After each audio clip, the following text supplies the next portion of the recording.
Баршаңызға қайырлы күн. Бүгін өте дәмді әрі оп-оңай жасалатын шарлотка пирогының ерекше рецебін ұсынатын боламын.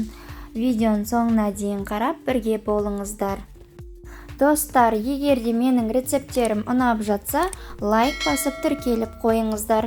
Әлі алда түрлі оңай рецептер түсіретін боламын сіздер үшін. Қажетті заттардың барлығы описанияда жазылады. Алдымен жұмыртқаға қантты қосып, көлемі 2 еселенгенше дейін блендермен немесе миксермен араластырамыз.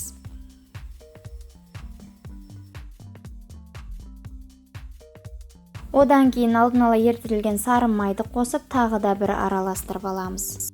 Берілген мөлшердегі ұнға разрыхлитель салып, оны шетінен қосып араластырып, жақсылап тесто жасап аламыз.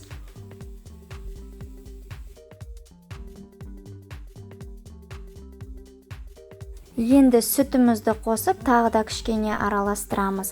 Сол кезде осындай бізде сұйықтау тесто болады. Формамызды майлап тестоны құямыз. Негізі алманы осы тестоның ішіне ұсақтап турап салуымыз қажет. Мен бұл жолы ерекше болсын деп алманың орнына нектаринді қолдандым, бірақ нектаринді ұсақтап турап тестоның ішіне салып араластырып алып құюымыз қажет болатын. Мен осы жолы ұмытып кетіппін, ештеңе етпейді, үстіне салып, оның үстіне алмамен осылай әрледім. Айтпақшы, бұл пирогтың оригинал рецебін мен осы пирогты сатып айналысатын құрбымнан сұрап алғанмын сіздер үшін.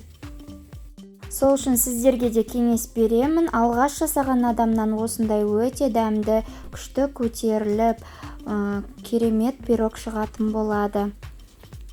Бұл пирогты мен таңғы шайға жасағанмын. Ыстықтай жеп, барлығына ұнап, таңғы шайда бірден бітіріп қойдық. Және сіздерге де кеңес беремін, алманың орнына начинкаға нектарин салып жасап көріңіздер, өте қатты ұнайтынына сенімдімін. Қош сау болыңыздар.